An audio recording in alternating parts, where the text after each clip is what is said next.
వ్యాక్సిన్ల పరిస్థితి ఏమిటి అని చెప్పి ఆంధ్ర రాష్ట్రంలో ఉన్న ప్రతి ఒక్కరికి కూడా తెలుసు, దేశంలో ఉన్న ప్రతి ఒక్కరికి కూడా తెలుసు. దేశంలో vaccines capacity to manufacture companies దగ్గర ఎంత కెపాసిటీ టు మ్యానుఫ్యాక్చర్ ఉంది అని అంటే కేవలం 7 కోట్లు మాత్రమే పర్ మంత్ మ్యానుఫ్యాక్చర్ చేసే కెపాసిటీ మన దేశంలో ఉంది అనే సంగతి అందరికీ తెలుసు. ప్రతిపక్ష నాయకులకు తెలుసు.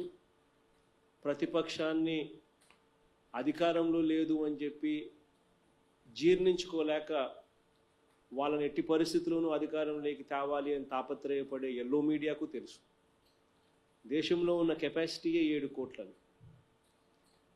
అందులో 6 కోట్లు కోవిషీల్డ్ సీరం ఇన్స్టిట్యూట్ మ్యానుఫ్యాక్చర్ చేస్తూ ఉంటే 1 కోటి భారత్ బయోటెక్ సంస్థ మ్యానుఫ్యాక్చర్ చేస్తుంది 1 కోటి వ్యాక్సిన్స్.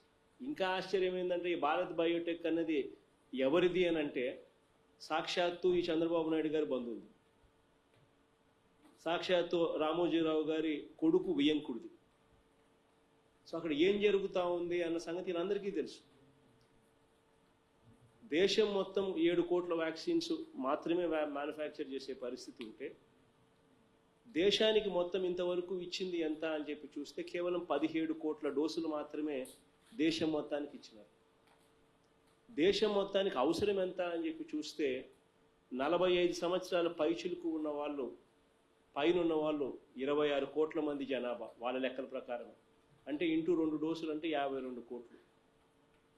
అంతకన్నా తక్కువ 45 సంవత్సరాల నుంచి 18 సంవత్సరాల్లో ఉన్న వాళ్ళు ఎంతమంది అని అంటే 60 కోట్ల మంది జనాభా ఉన్నారు.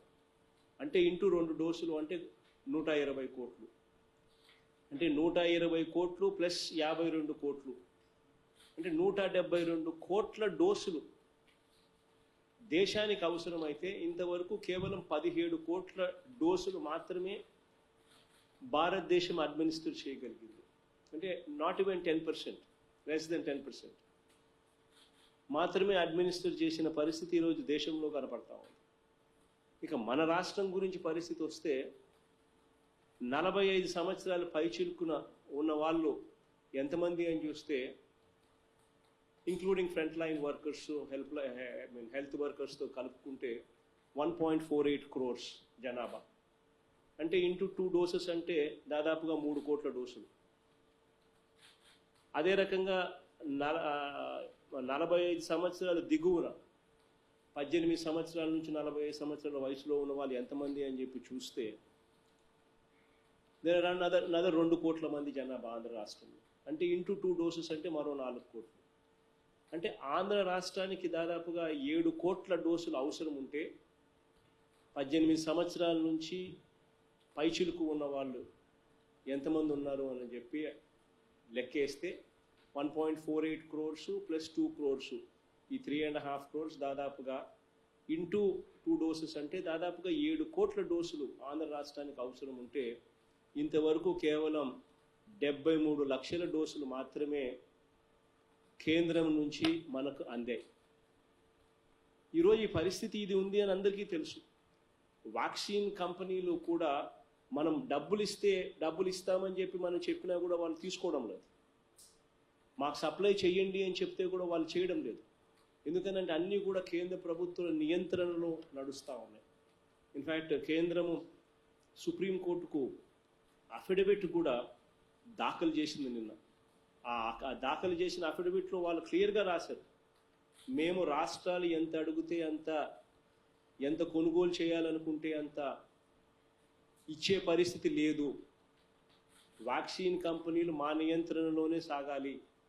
వ్యాక్సిన్ కంపెనీలు మేము ఎంత కోటా కేటాయింపు చేస్తే అంత కోటా మాత్రమే ఆయా రాష్ట్రాలకు ఇవ్వాలి, అంతకన్నా ఎక్కువ ఇవ్వకూడదు. డబ్బులు ఇస్తే డబ్బులు ఇచ్చే రాష్ట్రం ఏదైనా కానీ డబ్బులు ఇవ్వని రాష్ట్రం అయినా కూడా రెండు ఒకే మాదిరిగానే ఉండాలి. జనాభా ప్రాతిపదికన మేము అలాట్ చేస్తాము కోటాను, ఆ కోటా ప్రకారమే వ్యాక్సినేషన్ కంపెనీలు వ్యాక్సిన్ సప్లై చేయాలి అని చెప్పి ఏకంగా కేంద్ర ప్రభుత్వం సుప్రీంకోర్టు అఫిడవిట్ కూడా వేసింది. ఇలాంటి పరిస్థితి ఉంది అని తెలిసి కూడా ఈరోజు కూడా నాకు బాధ అనిపిస్తుంది. Leader of the opposition and Eenadu ఈ ఆంధ్రజ్యోతి ఇట్లాంటి పేపర్లు చూస్తూ ఉన్నప్పుడు TV5 ఇట్లా TV5 లాంటి ఛానళ్ళు చూస్తూ ఉన్నప్పుడు 45 కోట్లు మాత్రమే ఆంధ్ర రాష్ట్రం ఇస్తామని చెప్పింది. వ్యాక్సిన్లకు 1600 కోట్లు ఖర్చు చేయడానికి వీళ్ళకి మనసు రావడం లేదు. కమిషన్ల కోసం అని చెప్పి కమిషన్లు రావని చెప్పి ఎంత బాధ్యతారహితంగా మాట్లాడుతున్నారు. ఆ బాధ్యతారహితంగా మాట్లాడే మాటలను మళ్ళీ ఈనాడు దినపత్రికలో పతాక శీర్షికల్లో రాస్తారు. వాళ్ళయే మళ్ళీ వ్యాక్సిన్ కంపెనీలు.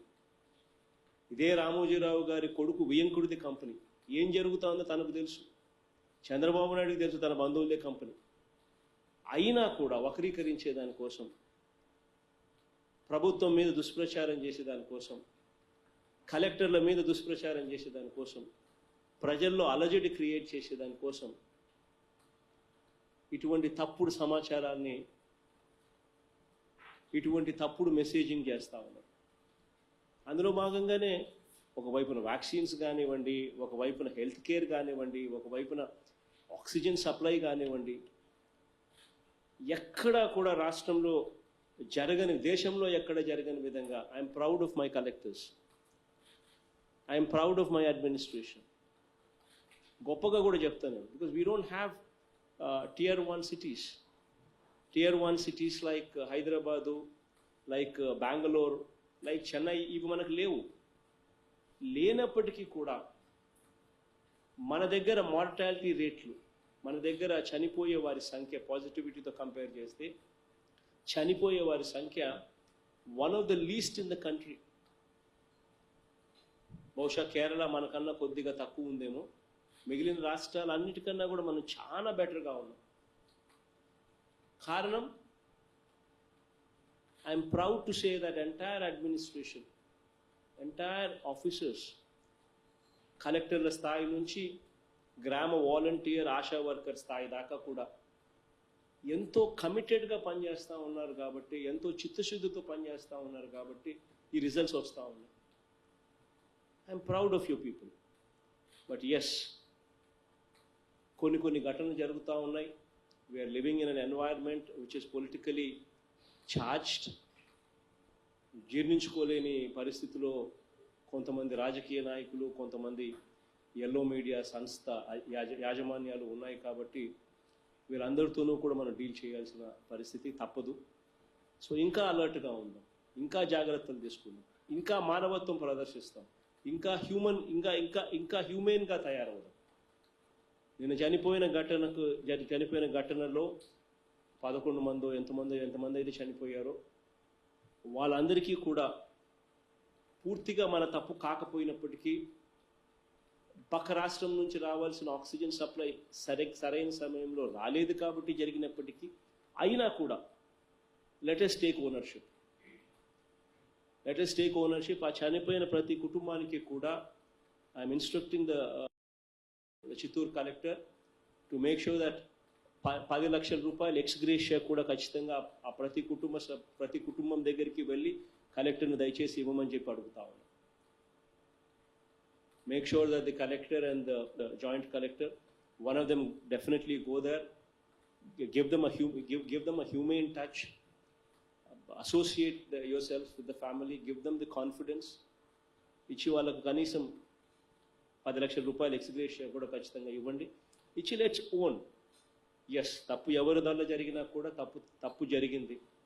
ఆ తప్పులు కూడా ఇంకా జరగకోకుండా ఫ్యూచర్లో ఇంకా ఎలా చేయగలుగుతాం, ఇంకా ఎలా మెరుగ్గా చేయగలుగుతాం అన్న అంశాల మీద let's focus. Accepting a mistake అనేది మన గవర్నమెంట్లో ఎప్పుడూ కూడా చిన్న చూపు కాదు. Our government is always stood for transparency. మన గవర్నమెంట్లో వీ హ్యావ్, దేశం మొత్తము ఎలా ఒక మాదిరిగా ఉన్న మన రాష్ట్రంలో మాత్రం ట్రాన్స్పరెన్సీకి అత్యంత పెద్ద పీట వేశారు. టెస్టుల పరంగా కానీ, ట్రీట్మెంట్ పరంగా కానీ, ప్రతి అడుగులోనూ కూడా we've shown to the nation that how transparent we are అని చెప్పి ప్రతి అడుగులోనూ అదే చేస్తూ ఉన్నాం. ఈరోజు బటన్ నొక్కితే ఈ 2 సంవత్సరాల కాలంలోనే, 23 నెలల కాలంలోనే బటన్ నొక్కితే దాదాపుగా 87,000 కోట్ల రూపాయలు డైరెక్ట్ బెనిఫిట్ ట్రాన్స్ఫర్ జరిగింది. ఒక బటన్ నొక్కుతానే ఇక్కడ నుంచి ఎటువంటి కరప్షన్కు తావు లేకుండా, ఎటువంటి డిస్క్రిషన్కు తావు లేకుండా, ఎటువంటి వివక్షకు తావు లేకుండా బటన్ నొక్కుతానే 87,000 కోట్ల రూపాయలు పేదలకు, అర్హులకు ట్రాన్స్ఫర్ చేశారు. మరి అటువంటి బటన్ నొక్కుతేనే ట్రాన్స్ఫర్ 87,000 కోట్లు చేసిన ఈ ప్రభుత్వం కేవలం 1,600 కోట్ల రూపాయలు వ్యాక్సినేషన్ కోసం ఖర్చు చేయడానికి నిజంగా వెనకాడుతుందా? ఇటువంటి దారుణమైన వ్యవస్థలు మనం ఉన్నప్పటికీ కూడా we'll have to fight.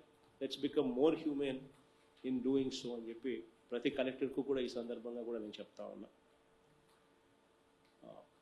Of course we doing good job, great job అని ఒకవైపున కలెక్టర్లకు, జాయింట్ కలెక్టర్లకు, ఆశా వర్కర్ల దగ్గర నుంచి, డాక్టర్ల దగ్గర నుంచి, వాలంటీర్ల వరకు కూడా అందరినీ కూడా కంగ్రాచులేట్ ఒకవైపున చేస్తూనే, మీరు చేస్తూ ఉన్న కృషి చాలా గొప్పది అని చెప్పి కంగ్రాచులేట్ ఒకవైపున చేస్తూనే, మరోవైపున I'm asking all of you, I'm requesting all of you to become more and more humane in addressing the needs of the people.